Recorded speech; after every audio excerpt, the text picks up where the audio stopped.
सत्साई भगत जी। कैसा है भगत जी? और जी कैसे हो? बस भगत जी दया परमात्मा की। बताइए। भगत जी ये क्या यार चक्कर समझ में नहीं आ रहा भगत जी यार। किशोर जी को क्या हो गया ये? कोई नहीं भगत जी, सबकी अपनी अपनी आध्यात्मिक यात्रा है। भक्ति तो कोई छोड़ नहीं रहा कि भाई वो कोई भक्ति छोड़ रहा है, भक्ति तो नहीं नहीं परमात्मा की नहीं करेगा। नहीं नहीं, भगत जी बाकी ये तो भक्ति नहीं। विचारों का है, किसी को नहीं समझ में आ रहा है किसी की संगति, तो कोई बात नहीं, इसमें कोई दबाव वाला काम तो है नहीं। वो तो नहीं है, लेकिन अब क्या ये फेसबुक में पढ़ता है, अच्छा नहीं लगता है। मैनेजमेंट के सामने सब आते हैं, सब यही सोचते हुए ये क्या हो रहा है।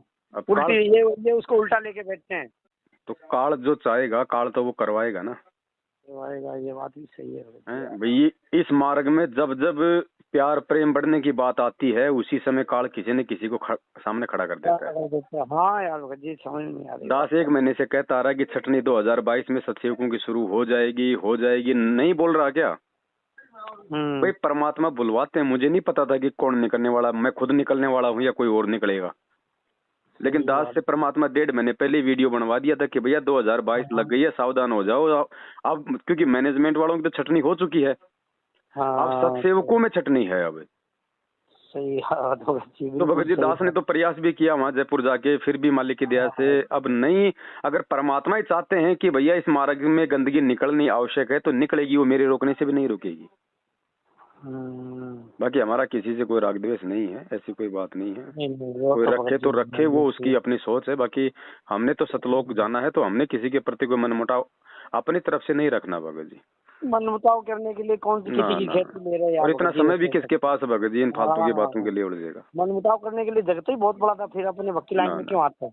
और संगत को भी परमात्मा ये संदेश दे रहे हैं कि भैया ज्ञान को आधार बनाओ, है ना। देखा देखी में तो किसी का चलना ही नहीं है। मैंने जो ज्ञान दे दिया उस ज्ञान आधार से सही गलत का निर्णय करो। अगर तुम्हारे सामने भी कोई बात आती है, अगर ऐसी कोई स्थिति अगर पैदा होती है, तो तुम्हारी को ज्ञान दे रखा है, ज्ञान से निर्णय करो जो सही है। अगर तुम्हें लगता है कि भाई हमें इसके साथ रहना चाहिए, इसकी संगति करनी चाहिए, हमें कोई फायदा है तो रहो, नहीं तो कोई दिक्कत नहीं, मालिक के साथ रहना है सबने। सही है भगत जी, नहीं तो परमात्मा भगत थोड़ा ना किसी को पार कर देगा, लेकिन भक्तों की संगति करके हम कुछ फायदा उठा सकते थे। अब ये साथ संगति के माध्यम से इस प्रकार से कितना अच्छा परमात्मा का मार्ग आगे चल रहा है। तो काल भगत जी वो तो विशेष तौर से मतलब 1000 मुंह खोल के बैठा है ना अपने। तो हाँ सही बात है, दूरबीन। आज उसको प्रधानमंत्री की चिंता नहीं है कि प्रधानमंत्री बीजेपी का आएगा या कांग्रेस का आएगा, उसको ये चिंता है कि ये साथ संगतियां आगे क्यों बढ़ रही हैं। बढ़ रही हैं, सही बात है। तो वो कोशिश तो पूरी करेगा ना भगत जी। और संकेत परमात्मा दास के माध्यम से संगत को करवाते रहते हैं, भैया सावधान रहो, समय ऐसा आ रहा है, छटनी होगी। अब उसमें किसकी हो जाए ये वो परमात्मा जाने। वो तो सही बात है भगत जी। अब इसमें और दास की एक बात और बोलता रहा हमेशा से कि दास सामने वाले के शब्दों से, उसके चेहरे से पहचान जाता है कि ये कितने दिन का मेहमान है। लेकिन दास किसी को बोलता नहीं उसके सामने, वरना फिर उसको ठेस पहुंचती है। सही बात है भगत जी, ये तो है ही। अगर अभी आप मैं आऊँ, आप बोल दे यार मनोज भगत जी आप यार 4 महीने यार रहोगे साथ में, चले जाओगे तो मेरे को तो ठेस पहुंचेगी वो। देखो परमात्मा ने क्या कहा है कि ये जो ज्योतिष होता है ना, ये जो हाथ वगैरह देखते हैं, बोला ये हमारे हाथ की रेखाएं हैं, ये हमारा भविष्य है, लेकिन ये कोड वर्ड में है। जानकारी इनको बता सकता है कि तेरे साथ क्या होगा, तेरी शादी होगी नहीं होगी, तेरे बच्चे होंगे नहीं होंगे, तू कब मरेगा, लेकिन समाधान कुछ नहीं है उसके पास में। समाधान नहीं है, हाँ बता सकता है। तो दास को भी परमात्मा ने कुछ ऐसा दिया हुआ है, दास मतलब शब्दों से पकड़ जाता है। लेकिन दास भी अगर बता भी देगा तो इसका मतलब ये थोड़ी कि मैं उसको रोक दूंगा, नहीं रोक पाएगा। नहीं, तो फिर बताना भी क्या फायदा, जब समाधान नहीं है तो फिर ज्ञान का क्या फायदा, उल्टा मतलब टेंशन हो जाएगी। सही है। अगर किसी को कैंसर है और मैंने बता दिया कि तुझे कैंसर है और मेरे पास समाधान है नहीं, तो बता के तो मैंने उसको टेंशन दे दी ना, टेंशन दे दी, जो जी रहा था वो भी नहीं जी पाएगा। तो वो काम अपने क्यों करे भगत जी। अगर उसने कैंसर से मरना है तो कैंसर से अपने आप मर जाएगा। सही है भगत जी, तो उल्टा पता के दोषी हो जाएंगे अपन। बस टेंशन दे देंगे उसको। और मालिक कहते हैं कबीरा हिल मिल चालिए, नदी नाव सहयोग। हमने अगर अपना मोक्ष करवाना तो हमने अपनी तरफ से पाक साफ रहना है, किसी के प्रति मन में कोई राग देश मन मुटाव नहीं रखना है। ये तो रेल का डिब्बा बताया भगवान ने, बेटा जयपुर से ट्रेन चली है, बॉम्बे के लिए 100 आदमी बैठे हैं, जिसका स्टेशन आता चला जाएगा वो नीचे उतरता चला जाएगा। तुम जबरदस्ती डिब्बे में उसको बैठा के नहीं रख सकते। नहीं, अपने स्टेशन तो उतरेगा। लेकिन इसका मतलब ये थोड़ी है कि मुझे जाना बॉम्बे और बीच में कोई सूरत में उतर रहा तो मैं भी उतर जाऊं उसके पीछे, वो तो फिर मूर्खता है। सही बात। अपनी टिकट चेक करो भाई, तेरा डेस्टिनेशन क्या है, तेरी मंजिल क्या है। देखा देखी का मार्ग थोड़ी है कि लो साहब सूरत में 5 आदमी उतर के डब्बा खाने ओढ़ा मैं भी उतर जाऊं, जबकि जाना मुझे बॉम्बे। तो ये ज्ञान है परमात्मा ने हमें जो दिया है ना, ये हमारा अमल की पैमाना है भगत जी। चाहे पवन नीचे उतरे, चाहे कोई जी नीचे उतरे, ना हम पवन को देख के चल रहे हैं, ना किसी और को देख के चल रहे हैं, भगवान को देख के चल रहे हैं। और इस भगवान के मार्ग में अगर पवन से कुछ अच्छा सीखने को मिलेगा तो लेने में कोई बुराई नहीं है। ये हमारी सोच, ये हमारी सोच होनी चाहिए बस। अब वो चाहे पवन से मिले चाहे किसी से मिले, भगत जी वो गधे से भी मिल सकता है ज्ञान, जरूरी नहीं कि आपको गुरु से मिले, ज्ञान आपको जो है वो गधे से भी मिल सकता है। बिल्कुल सही बात है भगत जी। तो जो ज्ञान है, जो सार है वो ले लो ना, आप उसके अवगुणों पे क्यों जाते हो? बिल्कुल सही। हम स्कूल में बच्चे को भेजते हैं, हम स्कूल में बच्चे को जो है पढ़ाई के लिए भेजते हैं। अब वो पढ़ाने वाला हो सकता है मांस भी खाता है, दारू भी पीता है, रोज अपनी औरत को भी ठोकता है। हम क्यों देखें उसकी अपनी क्या गतिविधि है? वो हमारे बच्चे को ज्ञान सही दे रहा, बस ठीक है। सही बात है, बिल्कुल सही बात है। तो ये तो क्या है ना, थोड़ा सा ये प्यार प्रेम का मार्ग आगे बढ़ रहा है तो काल को रास नहीं आ रहा है, इसलिए वो थोड़ा सा वो डिस्टर्ब करना चाहता है। लेकिन हम तो भाई मालिक के आश्रय हैं, परमात्मा चाहेगा तो डिस्टर्ब होगा, परमात्मा चाहेगा तो निर्बाध रूप से चलेगा। आज से पहले भी 7 साल हो गए, लोगों ने क्या डिस्टर्ब करने का प्रयास नहीं किया? लेकिन क्या ये रुका? अगर मालिक ने चलाया तो नहीं रुकेगा। हमारे भगत जी नहीं रुकता है, 7 साल से चली है, वो बात तो सही है बस। हाँ यही चीज है यार भगत जी। देखा हमने यार, समझ नहीं, अभी बीच में तो सब चलो ठीक है, शांत हो गया, आप आए थे, उसके बाद तब बात हो गई थी, उसके बाद फिर पता नहीं क्या जट गई, अभी दोबारा फिर चालू हो गया। देखो दास ने अपनी तरफ से पूरी कोशिश की भगत जी, ना गलती होते हुए भी दास ने सबके सामने माफी मांगी वहाँ पे। हाँ सही। दास परमात्मा की तरफ से पाक साफ है। अब सामने वाले में क्या दोष है, क्या त्रुटि है, क्या मर्यादा खंडित हुई है, वो जाने, उसका भगवान जाने। हम ना तो किसी के पीछे जुड़ के इस मार्ग पे चले थे, ना हम आगे चलने वाले। जिस समय दास इस मार्ग पे खड़ा हुआ था उस समय भगत जी लोग मेरे नाम से भी नफरत करते थे। हाँ सही कह रहे हो। उस समय कौन था मुझे ये सलाह देने वाला भगत जी? क्या मैं किसी से पूछ के ये वीडियो बनाया करता था क्या उस समय? आज तो संगत के पास में हजारों प्रमाण हो गए सही और गलत के, लेकिन जिस समय मैं खड़ा हुआ था मेरे पास भगत जी किसने प्रमाण दिए थे? वो प्रमाण भगत जी परमात्मा ने निकलवाए तो आपके ही माध्यम से हैं। तो बस, तो अगर कोई उस चीज को समझेगा वो ठीक है, जो नहीं समझेगा वो भगत जी निकल जाओ यहाँ से। किसने मना किया? ये तो ऐसे चलता आया है परमात्मा का मार्ग, और ऐसे आगे चलता रहेगा। सही है। और दास ने एक बात कही थी भगत जी पिछले लाइव में, कोई कितनी ही कोशिश कर ले, लोग अपनी कोशिश भी कर ले, और लोगों ने कोशिश, मैनेजमेंट ने भी खूब कोशिश करके देख ली, गुरुद्रोही फलाना दिखना, नामदान पे चोरी करता था, गुरुजी तक की ऑडियो नकली निकाल दी, लेटर निकाल दिए, लेकिन नहीं रुके, नहीं झुके। उसके बाद में हमारे और भी बहुत सारे भाई आए, आज वो अपने अपने घरों में बैठे हुए, नाम बताने में ज्यादा, क्योंकि फिर उनके मन में वो आएगी चीजें। सही बात है कि नहीं भगत जी? तो भगत जी दास ने एक बात कही थी पिछले लाइव में कि सिर्फ दो ही रीजन से दास नीचे गिर सकता है, या तो जब तक मैं खुद ना गिरना चाहूं, और दूसरा जब तक मुझे परमात्मा ना गिराना चाहे। तीसरे आदमी की औकात नहीं है। बिल्कुल सही बात। क्योंकि मैं इस परमार्थ के मार्ग में स्वार्थ को लेके नहीं चलता। जिस दिन मैं अपना स्वार्थ लेके चलूंगा ना, उस दिन मैं अपने आप ही नीचे गिर जाऊंगा। तुम क्या गिराओगे? बिल्कुल भगत जी सही बात। जब तक दास उस परमेश्वर के पचनों पे चल रहा है, काल भगवान भी नीचे नहीं गिरा सकता। अगर है औकात तो वो कोशिश करके देख ले। मैं अपने भगवान के विश्वास पे कह रहा हूँ, अहंकार में नहीं कह रहा। सही बात। और इतना विश्वास भगत को अपने भगवान पे होना चाहिए, नहीं तो धिक्कार है उसकी भक्ति पे। इसका विश्वास होना चाहिए, इसको अहंकार कहते नहीं, इसको विश्वास कहते हैं भगत जी। विश्वास है भाई, भगवान पे विश्वास है, परमात्मा पे, धरती पे मालिक। और अपने परमात्मा को अहंकार नहीं करेंगे तो किस पे करेंगे?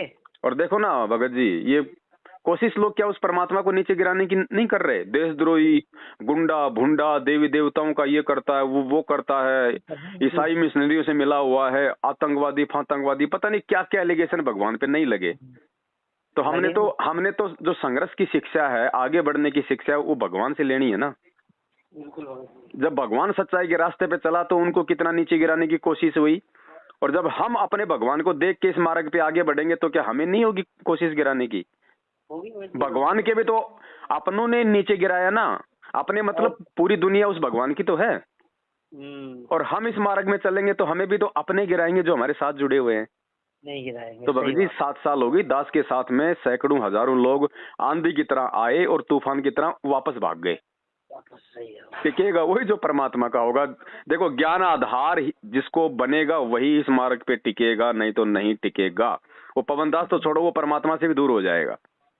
ये भक्ति ज्ञान आधार की है, इस चीज को पल्ले गांठ बांध लो। लड़ाई ज्ञान आधार की चल रही है भगत जी। अब एक चीज को उन्होंने पूंछ बांध रखी है, आसक्ति आसक्ति, पवन पे आसक्ति हो जाएगी, पवन के ज्यादा वीडियो देखेंगे पवन पे आसक्ति हो जाएगी। चलो ठीक है भगई, पवन पे आसक्ति हो गई। कल को जब गुरुजी आश्रम में आ जाएंगे और एक तरफ वहां पे मान लो ये पवनदास माइक हाथ में लेके खड़ा हो गया कि भैया यहाँ बैठो मेरे सामने में और मेरी बात सुनो, और एक तरफ वहां परमात्मा ये बात भी नहीं कहेगा, मालिक ने वहां सत्संग शुरू कर दिया, मेरे पास में चिड़ी का बच्चा भी नहीं बैठेगा, मुझे पता है नहीं बैठेगा भगत जी। तो काहे की आसक्ति हो गई? ये उन लोगों का अपना स्वार्थ है या फिर उनका डर है कि हमारी आसक्ति ना हो जाए इस पवन पे? तो अपनी कमजोरी को संगत में क्यों तुम लोग सार्वजनिक कर रहे हो बताओ? वो भय तो है उनको खुद को। आसक्ति कर रहे हो तो वो गलत कर रहे हो ना। आसक्ति के पवन को चिल्ला चिल्ला के कह रहा है ना यार मालिक का, यार ये जो आइडिया जो भी है पवन तो मालिक का ज्ञान बता रहा है ना, है तो आसक्ति क्यों होगी? अब समझा सकते भगत जी, जबरदस्ती गले में हाथ दे के किसी का निकाल नहीं सकते कुछ। और इस संगत की भी परीक्षा भगत जी, ऐसे झटके तो रोज आएंगे, सुबह शाम आएंगे, तो फिर तुम्हारा क्या फर्ज है? तुम्हें ऐसे लोगों को देख के चलना है या फिर तुमने परमात्मा को देख के चलना है? और यहाँ तो झटके आए क्या, यहाँ तो आएंगे आने वाले समय में, भगवान से आने से पहले पहले। उस समय फिर तुम क्या करोगे जब तुम ये प्यार भरे झटकों से तुम फेल हो जा रहे हो? कोई 5 आदमी उसका पक्ष कर रहे हैं, 5 आदमी उसके भी पक्ष में आ रहे हैं, भगत होके इतना ज्ञान लेके। कल को झटके आएंगे, उस समय क्या होगा तुम्हारा? अभी तो ये ट्रायल बेस है। सही है जी, बिल्कुल सही कह रहे हो। है भाई, तो कोई किसी के ऊपर आसक्त नहीं है, ये सब बनावटी बातें हैं। और भगत जी मेरे ऊपर कोई जब तक आसक्त नहीं होगा जब तक मैं अपने ऊपर लोगों को आसक्त नहीं करना चाहूंगा। और मैं आसक्त नहीं कर सकता क्योंकि मैं ना संगत के पैसे भी जीता, ना मुझे कोई लश्कर जोड़ना है, ना मुझे कोई महाराज बनना है। मैं तो वो आदमी, मैं तो सबको कहता हूँ भैया ये दास की हालत वो है, नंगा आदमी नहाएगा क्या, निचोड़ेगा क्या। मुझे किसी से कोई मतलब नहीं, मुझे तो परमात्मा ने खड़ा कर रखा है। थोड़ी सी ये बुद्धि का वॉल्यूम खोल रखा है। जो बातें आप भाइयों के गुरुजी के सत्संग सुन के समझ में नहीं आई, जो मुझे भी नहीं आ रही थी, उन बातों को समझाने के लिए भगवान ने दास को निमित्त बना के खड़ा कर रखा, ताकि हम इस भगवान के प्रति अपनी आस्था और ज्यादा दृढ़ कर लें आने वाले विनाशकारी समय से पहले। सही बात है। काल थोड़ी चाहेगा इस चीज को कि लोग जो है मतलब इस परमात्मा की तरफ आगे बढ़े। सही। भगत जी हम ये क्यों भूल जाते हैं कि वो भगवान की सबसे बड़ी टक्कर का है, वो भगवान का सबसे बड़ा विरोधी है, और वो चद्दर ओढ़ के थोड़ी सो रहा है इस समय। वो तो पूरी कोशिश करेगा ना। अरे आपके घर में चोर घुस गया भगत जी, आपको पता चल गया, आप जी मतलब चद्दर ओढ़ के सोते रहोगे क्या? बिल्कुल बचाव तो करोगे ना। तो पहचान करो, पहचान करो, वैसे ही है। पहचान करो भाई, क्या हमारे हित में है, क्या हमारे अहित में है। सही बात है। अब इतनी भी कोई पहचान नहीं। और वही बात है, दास ने कल एक भाई के साथ ऑडियो में कहा था कि जो व्यक्ति एक भगत को नहीं पहचान पा रहा इतने वर्षों से, वो भगवान को क्या खाक पहचान लेगा। सही बात। जब तुम भगवान के भक्तों के साथ ही ऐसा कर रहे हो तो भगवान के साथ भी तुम ऐसा ही करोगे फिर मनमुटाव। जब वो कल को आ जाएंगे तो फिर तो तुम्हारे मन में उनके प्रति भी दोष आएगा, जब उसके भगत के प्रति तुम्हारे मन में मतलब इस तरह के विचार आ रहे हैं। वो संजय के मन में यही तो हुआ था। संजय को परमात्मा ने आश्रम में धमका दिया था एक बार, उसके मन में वो दोष पैदा हो गया, उसने अपना चिमटा गाड़ लिया। तो कल को तुम भी तो ऐसा करोगे, ये कोई गारंटी थोड़ी है कि तुम उनके साथ नहीं करोगे। सही बात है। जब तुम भक्तों के साथ प्यार प्रेम से इस पृथ्वी लोक पे मालिक का ज्ञान और शरण लेके नहीं रह पा रहे, तो मुझे ये बता दो तुम सतलोक जाने के अधिकारी कहाँ हो? क्योंकि वहां तो मतलब प्रेमी आत्माओं को एंट्री है। अरे जो तो को काटा बोवे ताको बोतू फूल, आवत काली एक है उल्टा हो अनेक। हम इसको पढ़ रहे हैं, गुरुजी कहते हैं इसको खाली पढ़ना नहीं है, इसको अमल करना है। सही बात है। तो भगत जी ये वही समझेगा जो बिरला होगा। परमात्मा कहते हैं ना कि गुरु पद सेव बिरला कोई, जहाँ पे कृपा साहिब की हुई। गुरु पद यानी गुरुजी के द्वारा बताई जा रही भक्ति विधि, वो पद्धति, उसको वही समझेगा, उस पे वही चलेगा जो बिरला ही होगा कोई। जिसपे उस गुरु की, उस साहिब की विशेष मेहर होगी, वो ही उसके मार्ग पे उस चीज को समझ के आगे बढ़ेगा, नहीं तो नहीं बढ़ेगा। तो ये छटनी है भगत जी, होके रहेगी और होनी भी जरूरी है। और दास भी अब आगे भगत जी ज्यादा सक्रिय भूमिका नहीं निभाएगा। परमात्मा ने जो भी कहना था, जो सुनाना था, वो सुना दिया है। मुझे भी अपनी भक्ति करनी है, अकेले सेवाओं से मैं पार नहीं हो जाऊंगा भगत जी। बिल्कुल सही बात है। और थोड़ा ये विराम देंगे और लोग थोड़ा सा इन चीजों पे तभी भगत जी विचार करेंगे। अब आगे से आगे उनके सामने अगर रसगुल्ले रखते जाओगे तो आदमी को कमाने की आवश्यकता नहीं पड़ेगी। तो थोड़ा संगत को भी इस बात का एहसास होना चाहिए ना कि भाई हम कहाँ गलत थे, हम कहाँ सही थे, हमने क्या गलती कर दी, क्या नहीं कर दी। आज गुरुजी जेल गए तो हम गुरुजी के सत्संगों को समझ रहे हैं ना। थोड़े दिन ये दास नीचे बैठ जाएगा तो देख लेना, इनको सारी बातें समझ में आ जाएंगी, हमें क्या करना, हमें क्या नहीं करना। सही क्योंकि दास आगे से आगे आप लोगों को सहयोग दे रहा है, इसका मतलब संगत अपना दिमाग ही नहीं चला रही।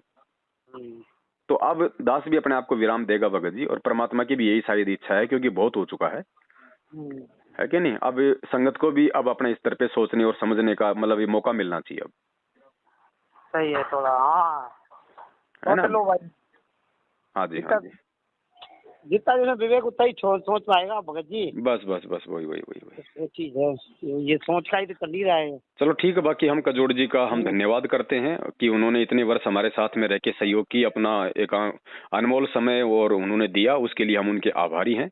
और आगे भगत जी उनके अपने संस्कार, उनके अपने कर्म, हमने ना उनके विषय में कभी कोई गलत सोचना है, ना कभी कभी गलत बोलना है। हमने तो जगत के प्रति भी नहीं सोचना, ये तो हमारे भगत भाई है भगत जी, है ना। बाकी संगत से इतना जरूर मैं निवेदन करूंगा, क्योंकि कजोड़ जी ने खुद ने कहा कि भैया मैं घर पे जो ज्योतियां जला रहा हूँ, जो ये भक्तों की जो अपने घर पे नहीं जला पा रहे, तो आज के बाद मेरे खाते में कोई पैसा ना डाले। हो सकता है कि मैं परमात्मा का दोषी हो जाऊं। तो अब बताओ, 1 साल से इनके घर पे ज्योति जल रही है, इनको यही नहीं पता कि मैं दोषी हो रहा हूँ, मैं ये सही काम कर रहा हूँ। तो शंका में तो वो खुद जी रहे हैं। फिर तो सही था भाई, या तो वो मतलब शुरू में गलत थे, या फिर वो आज गलत हो गए। एक जगह तो वो गलत है ना। अगर शुरू में गलत थे तो आज तक वो गलत ही है, और आज यदि वो अपने आप को वो गलत कह रहे हैं तो इसका मतलब फिर वो जानबूझ के मतलब इस तरह की नौटंकी कर रहे हैं। तो मेरा उन सभी भाई बहनों से जो कि देश विदेश में हैं, इस ऑडियो के माध्यम से मैं सबसे प्रार्थना करूंगा कि आज के बाद में कजोड़ भगत जी के खाते में किसी भी प्रकार का, चाहे एसएमएस सेवा का हो, चाहे ज्योति का हो, कोई भी पैसा आप जी भूल के भी ना डालें। और आज से पहले आपने जो डाला है, आपके एक एक पैसे का सदुपयोग भी हुआ है ना, उसमें कजोड़ जी ने कोई मिसयूज किया है मेरी नॉलेज में, और ना मैंने आज तक कभी आपके एक पैसे का कोई दुरुपयोग किया है। मालिक देखने वाला है। आगे आपने कुछ पैसा भेजना नहीं है। आगे अगर कभी कोई जरूरत होगी इस प्रकार से परमेश्वर की सेवाओं में, तो दास लाइव आके सभी भाई बहनों को संदेशा देगा। ठीक है, जब खुद ही मना करते हैं तो फिर क्या होगा। क्योंकि जबरदस्ती का मार्ग नहीं है ना भगत जी, प्यार प्रेम का मार्ग है। किसी को नहीं समझ में आ रहा तो कोई दिक्कत नहीं, कोई दबाव थोड़ी है कोई किसी के ऊपर। चलो ठीक है, फिर कभी आएंगे जब तब मिलेंगे भगत जी। ठीक है, सत साहब, जय हो बंदी छोड़ के। जय बंदी छोड़ के।